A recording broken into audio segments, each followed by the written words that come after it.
I would like to call this special meeting of the Sycamore Township Board of Trustees to order. I'm Rob Porter, the fiscal officer, and every couple of years I get the honor of doing this because I'm still in office, whereas the other two trustees just came into office. And so at this time I'd ask us to rise, and Tracy Kellum has a invocation.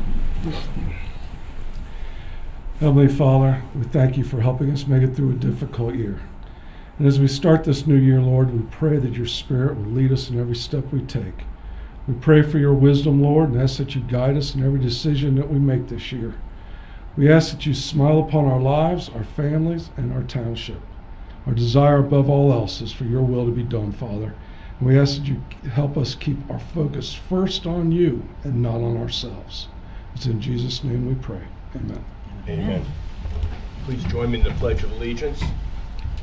I pledge allegiance to the flag of the United States of America and to the republic for which it stands, one nation, under God, indivisible, with liberty and justice for all.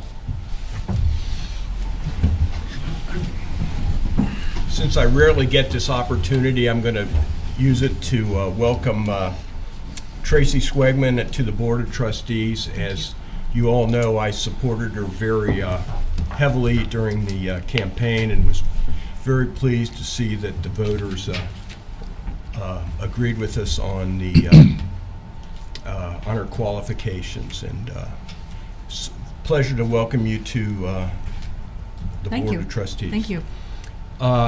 At this time, I will entertain a motion for the organization of the board. I'd like to move We need a roll call. We need a roll call? Need a roll call, I'm sorry. I guess that's still my duty. Mr. James? I'm here. Mr. Weedman? Present. Mr. Schwegman? I'm missing. I'm here. It's going to take a while to get used to that. You're going to have two Toms and two Tracys. That's right. That's right. So everyone's present. Now at this time, I will entertain a motion to organize the board. I'd like to make a motion for Tom Weedman to be named chairman. I'll second that. I'll call the roll. Mr. James? Aye. Mr. Weedman? Aye. Ms. Schwegman? Aye. Congratulations. Thank you. Thank you. I'd like to make a motion to nominate Tracy Schwegman as the vice chair. I'll second that too. Motion and a second. Any further discussion? Mr. Porter? Mr. James? Aye. Mr. Weedman? Aye. Ms. Schwegman? Aye. At this time, I would like to make a motion to go into executive session per Ohio Revised Code 121.22 G1 to discuss the employment and compensation of the Township Law Director. Action may be taken as a result of this executive session. Do we have a second? I'll second that. Motion and a second. Any further discussion? Mr. Porter? Mr. James? Aye. Mr. Weedman? Aye. Ms. Schwegman? Aye. Okay.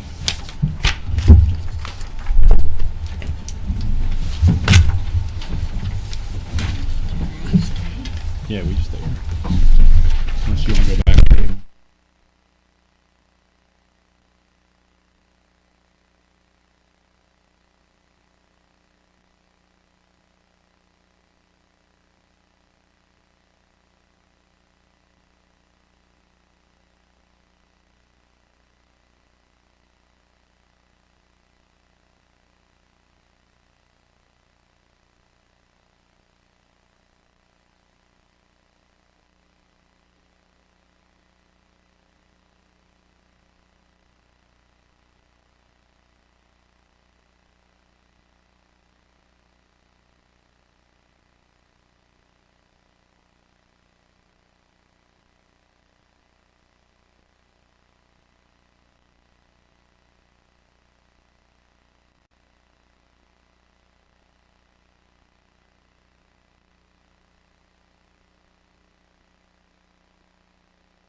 Elliot, you ready?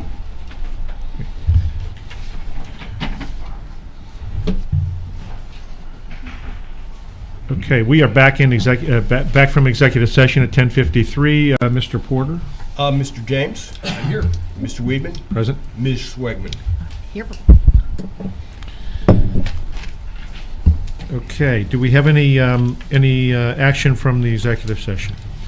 Yes, I'd like to make a motion to terminate the contract with current law director, Mr. Deepak Desai. I'll second that. Any further discussion? I'll just note that I don't think this is the right decision, but the board has the right to choose its counsel, and the majority controls as to that. Let me ask as a technicality, is this to terminate the contract with, is it the proper language we need for this? Actually, I don't think we actually had a contract, but I think we passed it by resolution, so we really didn't have a contract with. I think there was a contract. I did not but see it and I asked for a copy, but no one seemed to find it, so. That's a good point. There was originally a contract. There was not in the most recent resolution. You're correct. Okay. And I think, I'm sorry, did you say as of January 31st? I did not, but I can certainly restate Yeah. it if that would be helpful. Okay. I'd like to make a motion to terminate the contract with the current law director, Mr. Deepak Desai, effective January 31st, 2022. I'll second that. Any further discussion? Mr. Porter? Mr. James? No. Mr. Weedman? Aye. Ms. Schwegman? Aye. Okay. As a follow-up to that, I'd like to make a motion to hire an interim law director, Mr. Larry Barbier, of Schroeder, Mondrell, Barbier, and Power, to become the interim law director per contract that was circulated earlier. I'll second that. Any further discussion? I'd just like to say that Larry Barbier comes with a great deal of knowledge of local government. He's been doing it, participating in representing different local governments his entire career, and we're looking forward to having him on board to help us through the process here. So, having said that, Mr. Porter? Mr. James? Yes. Mr. Weedman? Aye. Ms. Schwegman? Yes. And to follow up on that, I'd also like to make a motion to ask Mr. Kellums and staff to circulate an RFQ in the effort to hire a permanent law director. I'll second that. Any discussion? Mr. Porter? Mr. James? Aye. Mr. Weedman? Aye. Ms. Schwegman? Aye. Okay. Larry, welcome. Thank you very much. Yeah, we appreciate you coming on board. Should we bring him up here immediately? Yeah, you want to come out? You don't get We a- don't have your Come on nameplate now, down. but you will tonight, hopefully.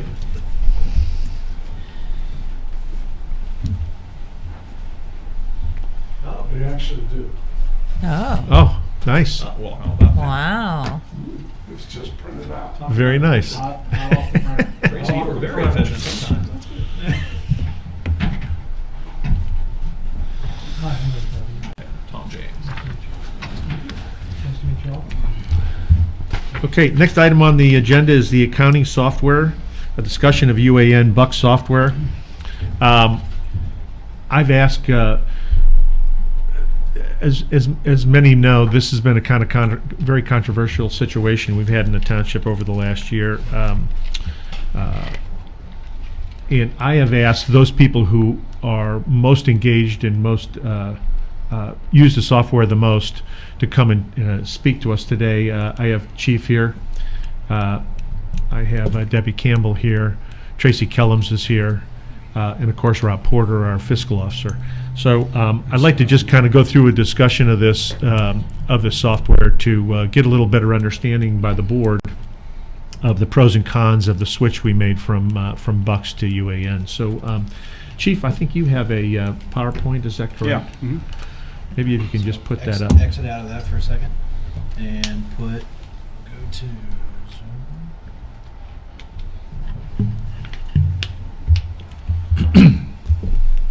should override me.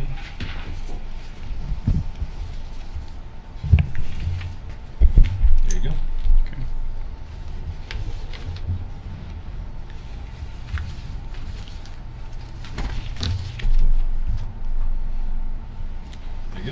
Okay. UAN versus Bucks. This is my opinion. There is some serious issues that I have with UAN, and there's some obnoxious issues I have with UAN. That on a day-to-day basis, using this software, it makes it very cumbersome to manage your invoices and to track your budget and your money. And I'll show you. But the first thing, which I think is a serious issue, number one, is UAN's backup is plugging a thumb drive into a laptop. Now, I've dealt with softwares and databases for quite a while, and I asked our IT department, what happens if UAN crashes on the server level? Can you reinstall it? He says, I have no idea. So then I asked him, well, what's on the thumb drive that you're backing up? I don't know.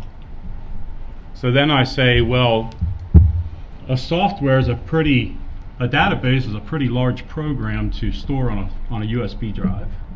So most likely it's the data that's being stored. So if UAN crashes and you reinstall the software, when you plug the USB drive in, you're going to have to reinstall all the data. It might upload by itself, it might not. If it doesn't, you're manually going to have to put everything back in it. Nobody knows. So, Chief, has anyone asked tech support about that question? well, tech was our IT department, and they have no idea. I mean, Anyone asked the auditor's office that they published the software? no, Okay. no. But We haven't had the support of the state auditor's office this whole time. I've never talked to them. I don't know who Yeah, you reach out to. they use COVID as an excuse that they didn't give us any training. None of us had any training, and that's part of the reason why we had to bring in Rick Cropper for the entire year to get this thing going, because the auditor's office used COVID as an excuse not to give Debbie or me or anyone else the training on this. I would venture to say that if their avenue of backing up the system is with a thumb drive, it's probably storing data that you're going to have to manually reinstall. The one of the obnoxious parts of the program is that, as me as a department head, when I have a new vendor, I should be able to put a vendor in the system. I can't do that in UAN. I can in Bucks. It's very simple. There's you put in the information that's required, put in their federal ID number, and you get a vendor in there, and then I can continue paying the invoice. The way it's set up right now, I have to notify Debbie or whoever to add the vendor. It might get done that day, depending on how busy people are. It might be the next day, and then I got to remember that I have to put that in. In the past years, I've always put vendors in as needed, and then I can, once I get it in, it's available instantaneously. I can go ahead and process the invoice. So it's an obnoxious thing. It's not serious. But and then I'll let Debbie talk on this. But to upload the Ohio checkbook, which is what the trustees prefer to do, you can explain. I asked UAN and they said once a year after they close the year is the only time that you can upload it. And Tom, you asked us to do it quarterly, and we can do that at Bucks quarterly. We could do it monthly. It seems to me if it's their software, we should be able to upload it more often than once a year after you've closed out the year. I agree. That's a problem. That's disturbing, yes. And I know that was a big point for you. Yeah. The other thing is UAN is very scarce and particular on what they want to export to an Excel sheet, which if I'm working on budgeting and I want to see how much I paid out in particular accounts, with UAN I get a PDF printout, where with Bucks I can get an Excel sheet where I can manipulate it, I can move things, I can delete stuff, and I can make it total up what I need. With UAN I have to take a PDF and hand do it all. which is very time consuming. You can miss things, but when you're getting down to planning a budget for the next year and you're using the prior year, I don't want 100-something pages of PDFs that I have to go through and manually put everything back in. So that's a problem. Can I ask, I mean, do Tracy, does your team encounter those same Excel budgeting issues as the fire department? Yes. And you know, Yes, or everybody other? does. It's very cumbersome. Okay. It's been hard to get through. One of the things that I've been fighting for 2 years now is UAN does not allow me to attach an invoice into the transaction. Bucks I can. By not being able to attach the invoice to the transaction, we're emailing invoices back and forth between me and Debbie, me and Beth, me and Sharon. They email me the invoice. I try to process it. I process it in UAN for what it will allow me to do, and then I have to email the invoice back to them in order for them to finish the transaction.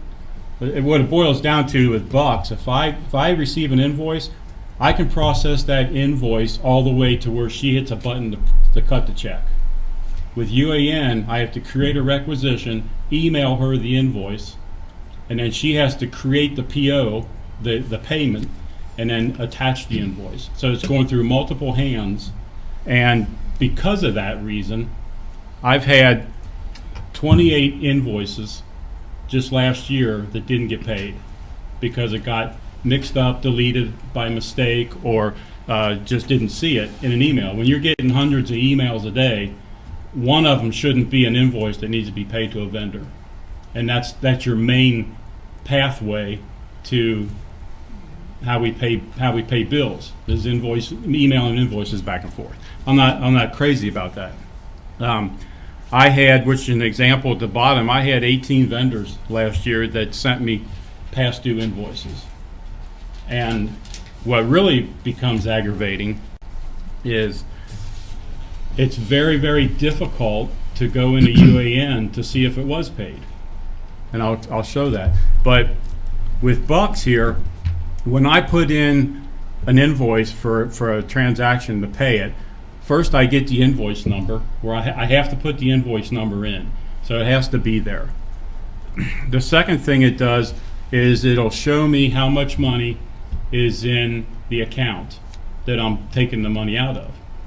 So when I put the amount in for the invoice and I have to go pay another invoice under the same account, whatever I put in for the prior invoice, that'll be minus that amount. So if I paid an invoice for $100, my amount that I have available will be $100 cheaper or $100 less.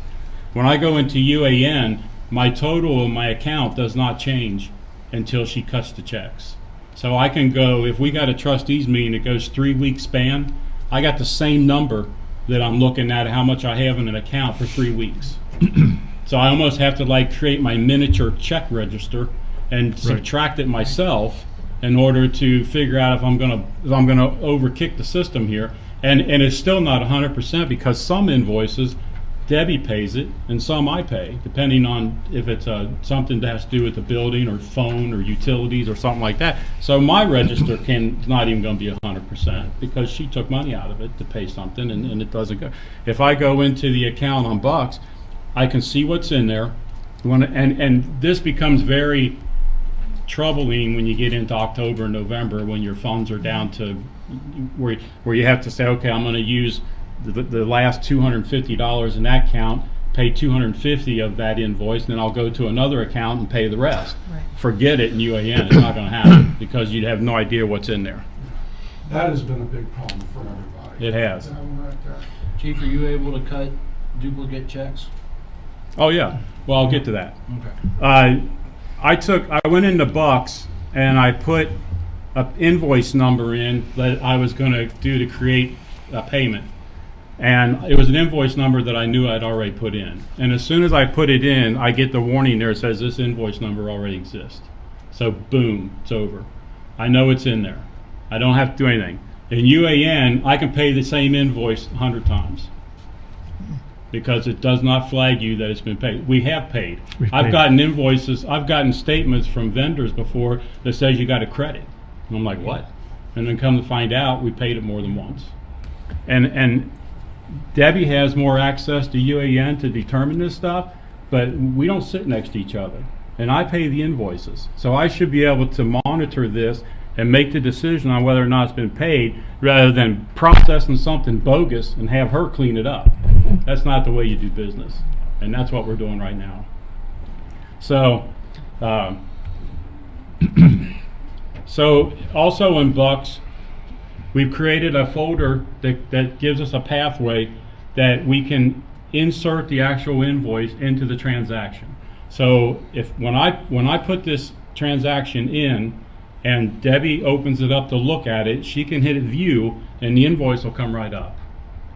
No questions asked. It tells her what the invoice number is, what the amount is, what the vendor is, everything she needs. She's looking at the actual raw invoice, that what I was looking at. So it's right there. So Chief, in UAN, how did we handle this? This is UAN's entry right here. Okay. No place to put an invoice number, no place to put the invoice. I basically go in and put the dates up there. Everything in green is what's mandatory. So I put in the quantity is always one, because it's always one invoice. The description, fan belt for ladder 92, the unit price, and then down to the lower left-hand corner I put the account number that it's coming out of. And that account number, my numbers don't change until for 3 weeks, up to 3 weeks. So I really don't know.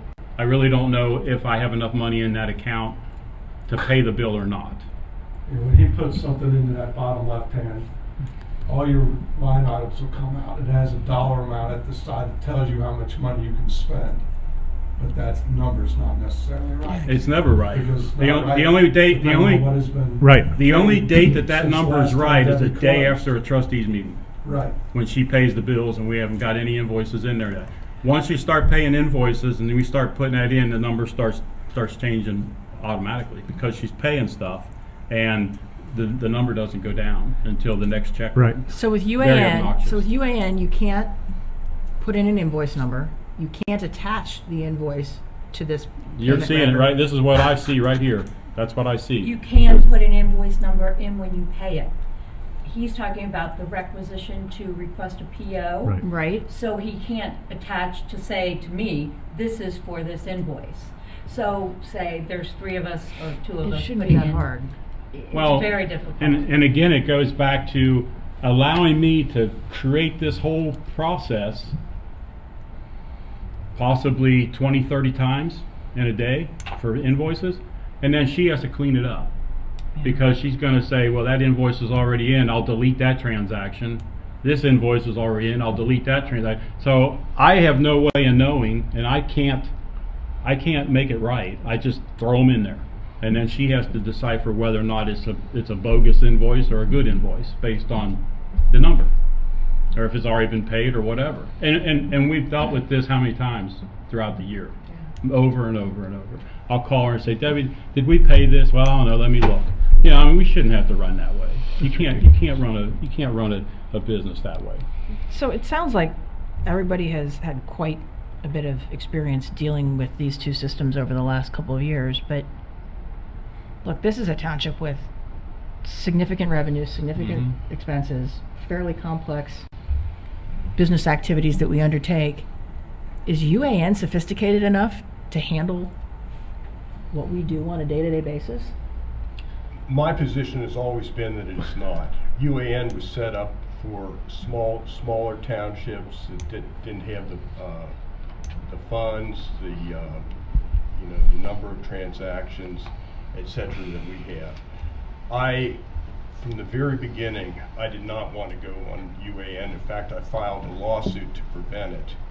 But our former administrator, when I first met him, he said we're going to UAN. And there was no discussion. There was obviously no input from the fire department and Debbie and myself as to what software we should use. I might also add that our CPA, Mark Hurst, also suggested that UAN, if you want to change software and you want to get a more robust software and you're thinking about switching to UAN, you're going in reverse. You should be, there are three other software programs out there that might be more robust than Bucks, but he said, by going to UAN, you're going backwards. You're not going forward, you're going backwards. I know that information was available when the Board of Trustees originally voted on this, and it fell on deaf ears. Quite frankly, I've had a public opinion on this from the very start. I've been very vocal on this. Far be it from this board to suggest that they know more about accounting software or accounting in township accounting than the people who do it every day. That would be Debbie Campbell. That would be our duly elected fiscal officer, Rob Porter, who was elected. He's served 30 years. He's had 30 clean audits with the state of Ohio, and we're telling him how to do his job. I just think it never made any sense to me. I've been very public about it. And I've had a lot of discussions with residents who, when they understood what the deal was, didn't think it was a very good idea either. So I don't know if we wanted to. What else do you have, Rob? Do you have anything else? This slide here, this comes in very handy because when I receive an invoice, if I need to see it was paid, I can go to Bucks and go into the vendor and hit the paid invoices. And on the left there, it'll list all the invoices that were paid by what account number, what the supply was, a description, and if I have an invoice I see it was paid right there, I know I got it. If I go into UAN into the vendors, I get that right-hand box, which really doesn't tell me anything as far as what I need to find out. So The other thing the box on the left will give you from Bucks is the history. Mhm. It'll give you the history as long as you've been using Bucks. Okay. Not just what's been This- paid this year. This report here is what I have to use to go in to see if an invoice has been paid. And it gives me numbers that mean nothing as far as number 711013. The account code is the account, that's fine. And it gives me the amount, but again, 85% of our determining an invoice is the invoice number. Because the perfect example, Debbie and I went round and round 3 days ago with a Cintas because they sent us a bill for $580.50, and they sent us 2 of them because they did 2 stations. And the only way to determine whether or not we had both bills was the invoice number because the amounts were identical. Okay. My fees for the radios in the firehouse every month is $320.50. So it's the same amount all the time. So when I go into this, the invoice number is critical to know which invoice was paid, and this does not show me. It just shows me the amounts. It doesn't give me any check and balance to that. Which is here's Bucks's report here, and if I go into Bucks and look at that, it tells me right there what the invoice number is. It gives me the invoice number listed and the PO it came out of, the amount and the vendor and so on. So I got what I need here, but I don't get it out of looking at that UAN report. This is pulling up an invoice or a transaction from a check that was run for a training service, and it's quite a high number for training, and I want to check it to see if this is the right invoice, and my invoice number is blank. And it is what it is. So this program, this sheet right here, Why is there a field for an invoice number on that report if there's not that data being tracked? I don't understand. Is it not being entered? I don't know. Because you haven't been trained. No. There is no place for me to put an invoice number on my end. If it has to be done, it has to be done further down the line, which you shouldn't have to do that. When I put the invoice in, and I'm picking the account to pay it out of, and I've got the invoice there, I should be able to enter the invoice number so that transaction is complete. So all Debbie or whoever's going to run the check has to do is process that check payment. She shouldn't have to finish up what I didn't do, and that's where we run into confusion with what did I do and what did you do, or vice versa to complete this transaction. I should be able to put an invoice in, put everything in so that I put the transaction in, the amount, the account it comes out of, the invoice number, and I attach the invoice to it. Boom. She just pays the check. The way we're doing it right now, she has to finish up what I don't do, which What you can't do. what I can't do. Exactly. So, yeah, did the invoice number on that particular one not get in? I don't know, because I don't do it. I'm not responsible for it, so I can't do it. So the only thing I know is when I go back and look to see if it was paid, I don't have an invoice number to track it by. So it's aggravating. Having two eyes on invoices that come in and are getting paid, and on vendors that are created and getting paid isn't a bad thing, though, is No, it? it's not. And we can do that with bucks, but the two eyes that you're referring to shouldn't be two eyes that has to finish it. Yeah. Should Should be take one two- to two do the sets of job eyes, and I one think. to check it to see if it's correct, or to check to Yeah. go. And that's what we do now. I process the whole invoice when she cuts it, because she's caught me a few times that is this amount right? You know, she'll pull up the invoice on the view and say, you got your numbers backwards, which I'm dyslexic, that happens, you know, so I can have my numbers backwards, so she fixes it.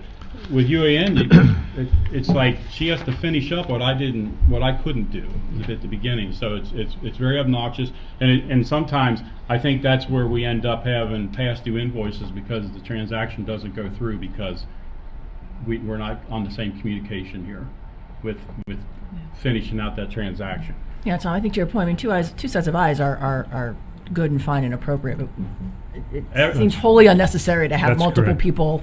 Yeah, and That doesn't make sense. Sure, you don't want If they're duplicate looking at the work. same There's a thing. problem here. There hasn't been training, obviously. COVID has gotten in the way of some of that.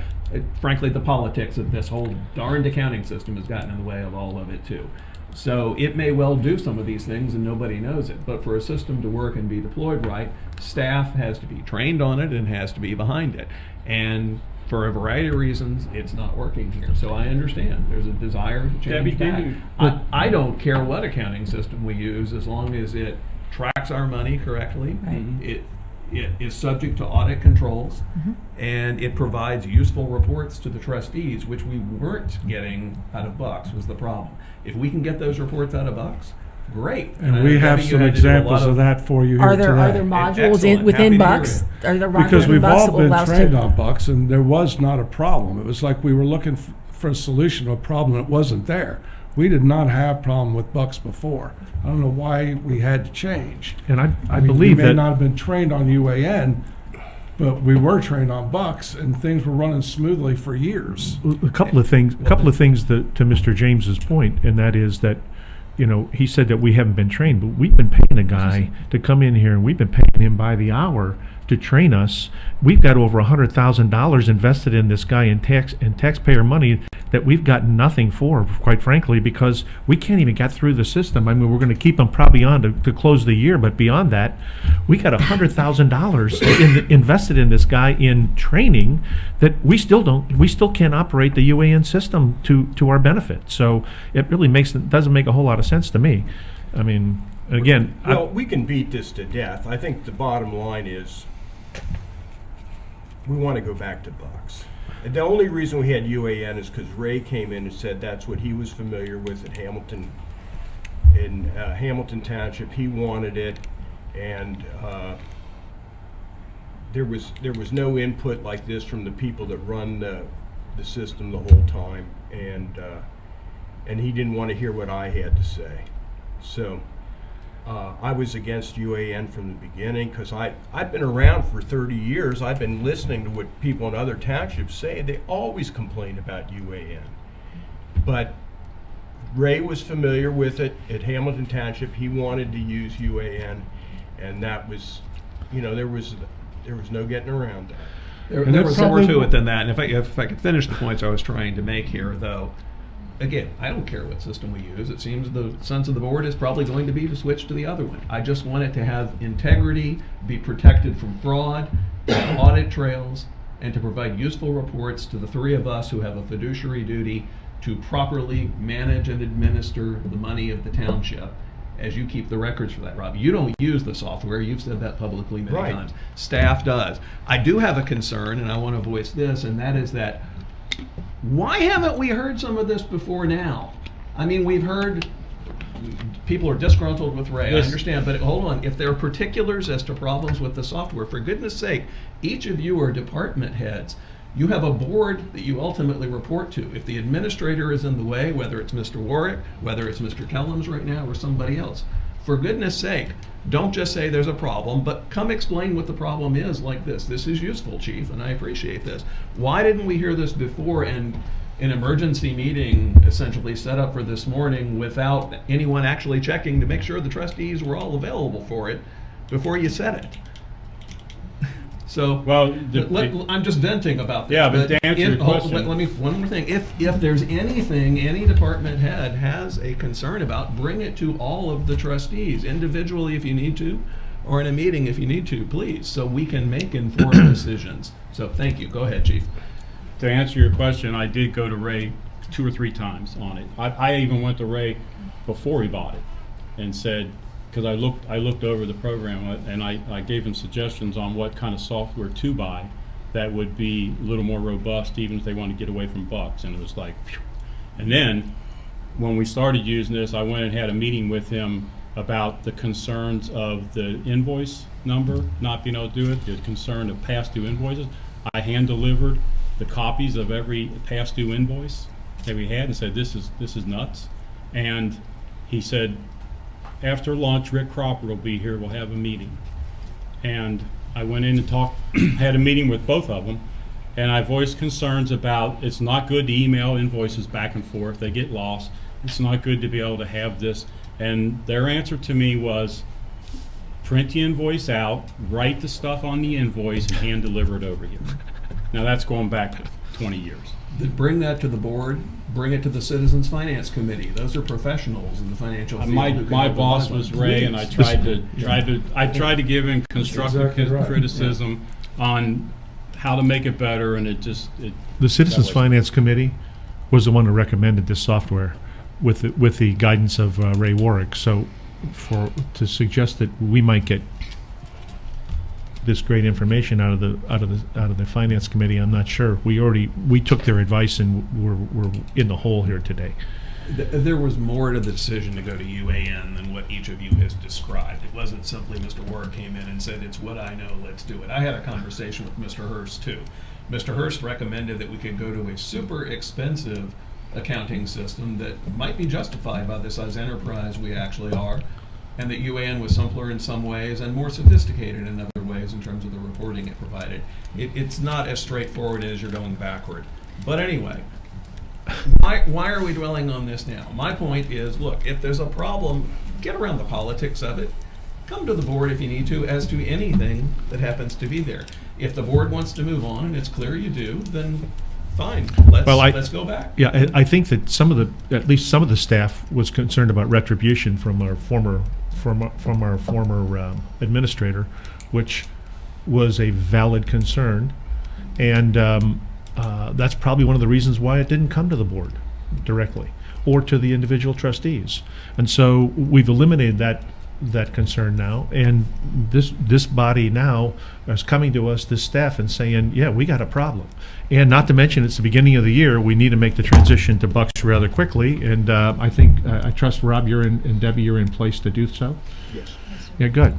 So I'd like to ask a question and a couple of comments. I would assume, given what I've seen with the Buck system, which looks very similar to systems that I work with in the private sector, I would assume there are modules associated with the Buck system that could provide a breadth of different reports if we were so inclined to utilize that. Are there other? There are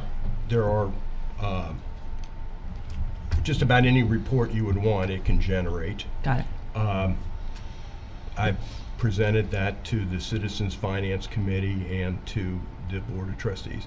As I say, Ray wanted this. When I first met Ray, that's what he told me, we're going to UAN. There wasn't any discussion. There wasn't any input from the people that work for the township. Ray just wanted UAN, and that was the way it was going to be, his way or the highway. And that's what he wanted, and that's what he got. I tried to stop that. I thought it was the prerogative of my office to handle this. We've been doing this for 30 years under my watch, and we've had 30 years of clean audits. And I intend to have clean audits until I exit this office. So to say that we had a problem is just not the case. The software, there was no reason to change, basically, is what I'm saying. And I'd like to go back to what we had, what people were familiar with. Sure, we could go, as Tom said, to a more expensive, more robust thing. We've already spent wasted $100,000 on UAN, which we shouldn't have had to pay. I would, you can talk about this all you want, but I'd like to see us go back to bucks and put this behind us. Thank you. It seems to me that the fiscal officer is in favor of, the duly elected fiscal officer is in favor of going back to the buck system, and it sounds like the staff prefers it, not only from a streamlined of use application, but it's appears to be a more sophisticated system. We've spent a lot on training already on a UAN system that doesn't seem to be terribly satisfying to many here. I would be happy to move to return to the buck system if that's the direction that the board thinks they want to go, or if there's further discussion that the board wants to have, we can certainly continue to discuss it. Is that a motion? I'm happy to move. Happy to, if that's where we are. If we feel we've discussed it enough, certainly I'm happy to make a motion to return to the utilization of the buck system for accounting. And I'll second that. Any further discussion? I'll just ask, was Mr. Cropper being paid for training, or was he being paid for data entry and? Data entry, he actually never ran the program. So I have to let you know that when Ray called to initiate UAN, they put us on a waiting list, and he did not want to wait, which is why he hired Mr. Cropper to come in and put in all the information, and that's why we didn't get training, because Ray waived it and said we didn't need it.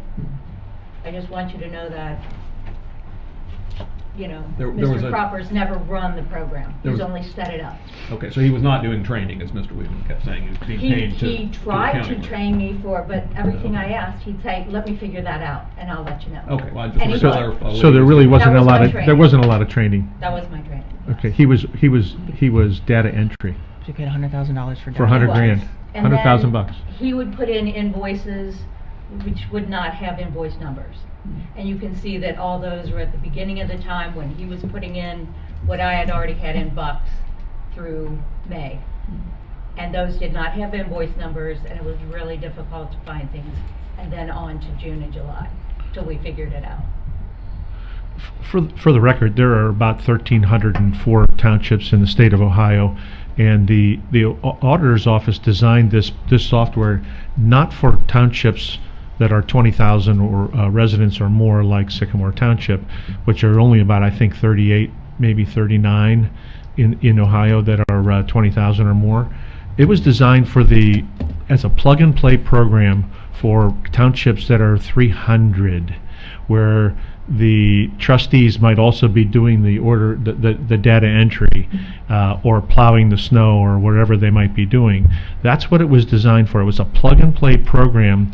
So when Ray Warwick came to us and said 85% of the townships in Ohio are using UAN, it was no surprise, because 85% of the townships are small townships in the state of Ohio. And so this is not a good system for a township that has 4 JEDs, 1 JEDD. We have a CIC, which, by the way, this UAN software couldn't even run the CIC unless we paid him an additional subscription fee, which was not what we were told by our administrator. So I think this is a great move. I think we should relinquish control of accounting to the person that's been duly elected as fiscal officer to do the accounting. Debbie has had a great deal of input on this, Debbie is working with it day to day, and it's become over $100,000 disaster. It was something that I was opposed to from the very beginning, and I think we should move back to bucks because it's been very successful for us over the years, and it's the best move for our township. I disagree with some of those characterizations, but I'm sure you do. back. You're correct. Okay, any other discussion? Mr. Porter? Mr. James. Aye. Mr. Weedman. Aye. Ms. Schwegman. Aye. Okay. The last item we have on the agenda is, in the past, we have had electronic signatures on checks. I think this had to do with, I'm not sure exactly if it had to do totally with COVID, but COVID probably played a part in it. And I would like to go back to original signatures on the checks. There's a number of reasons for doing that. In the past, we've always gotten, during these times of electronic signatures and COVID, we've gotten a list of all of the checks that were being written, but no backup paperwork to see exactly what it was. If it was approved, you have to go back to the township, to Debbie, to try to find out if exactly what the backup paperwork looked like. I would much rather go back to the system where the trustees sign the checks. Rob, I think you're okay with signing the checks as well? I am. Is that fine correct? with that. So I would like to see the trustees return to signing the checks. In the past, we've come to a meeting, we've gotten a stack of checks, we've been able to see, even when I didn't sign checks, when two trustees had already signed checks, I always went through every check to flip through to determine whether, to see if there was, what it was for. If I had a question, I could always set that aside and go ask the department head. If there wasn't a department head that signed off on it, I could go ask a question about that. Under the current system we have, it's terrible. We get a list of checks and we have no backup to see what's going on, so unless we go seek it ourselves. So I'd like to go back I'll make a motion that we go back to signatures on township checks from this point forward. We have a second? I'll second that. I mean, I think it adds to the checks and balances, Tom, that you were speaking to earlier, so I'll second that. Yeah, I don't have a problem with that either. Whenever I had a question about a check in the list, I would always ask and get the information immediately. But I agree, having it in front of you when you're signing is more convenient. So let's do it. Sure. Any further discussion? Mr. Porter? Mr. James. Aye. Mr. Weedman. Aye. Ms. Schwegman. Aye. We have a motion to adjourn? I move we adjourn. Second? Motion, I'll second. All in favor? Aye. Aye. We are adjourned. At 11:35.